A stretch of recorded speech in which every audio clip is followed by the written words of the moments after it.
or even carriers, I don't know. Getting the zealot charge, good. You want to get upgrades. Does he have any more upgrades from the forge? No, he only got one, really. You want to get more. Also banking quite a lot of minerals. I mean, if you're banking a lot of minerals and you still have a pretty good army size and you're not lacking in anti-air or something like that, just build some more zealots if you're a Protoss. I mean, there's no reason. It just no reason not to. It just reinforces your army. I mean, look, he has more immortals than he has zealots, which means these immortals are going to be very weak against marines. Whilst if he had loads more zealots, for example, 14 more zealots, 15 more zealots, those marines would be pretty much useless against those mortals because the zealots would be eating those marines up. Here we see corruptors, mass corruptors from the other Zerg player, and mass mutalists by Panda. And he's getting those Zerglings. Oh, we see some broodlords. However, that other Zerg player is very low on gas, so he will not be able to get mass broodlords. Panda engaging that army, sniping those broodlords, very smart, but he does not back out immediately. Okay, he backs out now.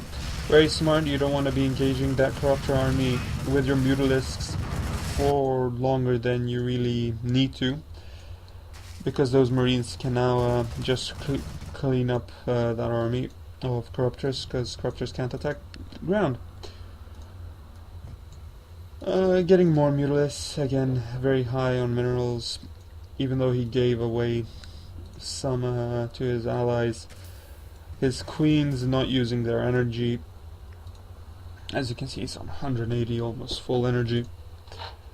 But Zerg really aren't his main race. He's a Terran player. And as you can see, look, his lack of zealots means this army of immortals is very weak. And, well, there was some focus fire going down there, but I think a more zealot heavy army would have been much stronger against those marines and Thors. However, as a Protoss, you also want to have a very mixed unit composition. It's you need to mix up pretty much every unit as a Protoss player. It's the one race where you can't really go mass something, and all you do pretty much is scout your opponent and adapt your unit composition to whatever he gets as a Protoss player. I mean, if he's going marines and tanks, then you get immortals and zealots, or rather a more immortal and zealot heavy army, but you also need some sentries and stalkers. Whilst if you go something else, you might want to get more. If you're playing against a Zerg player that's going mutalist, you want to have a more stalker heavy army rather than zealot heavy army. So it's all about adapting and scouting. This is why scouting is very important in StarCraft, Brood War, and StarCraft 2, is because basically this game is about adapting to what your opponent is doing. Now Panda going mass Hydra to counter these broodlords. Some focus fire going down there, but now he's really fighting those broodlings, which he really shouldn't. He should really focus on those broodlords and then take out the corruptors. He's trying to focus fire one broodlord down, and BroodBoy was going, well, it's still going mass Phoenix. I don't exactly know why. Again, not really knowing a specific build order, or not even having a game plan, and not focus firing that broodlord as he should. But the game is pretty much gonna finish. Oh yeah, it just finished now. The bottom team won. Now I know this commentary probably wasn't very good on keeping up where the action was, but like I said, I want this to be a critical commentary, focusing on the two players from the Fever Clan to try and improve their game. And also, this wasn't a very high level 4 against 4 either, so really nothing much to see out of, at least in my opinion. Now this is why builders are important. And it's not just build orders. Build orders, okay, at the start of the game, they're important for early game. Execution for your build orders are important for your early game, so you don't get rushed. So, and rather to be on the right path of your game, on the right path to victory. Now, the other half is adapting to what your opponent is doing, and not just building random units because you feel like it. Oh, I would just want to get these units, but then they happen to be useless against your opponent. This is why scouting is important as well. It also helps. Scouting also helps you concentrate, thinking what your opponent is doing constantly. I mean, you can't really play in the dark. You can't say, oh, you see like 5 roaches. You see your opponent getting 5 roaches, then you get like 5 immortals, but then he tech switches to Mutalisk and you don't see it, and then you get destroyed. No, you constantly need to keep scouting your opponent, testing his army.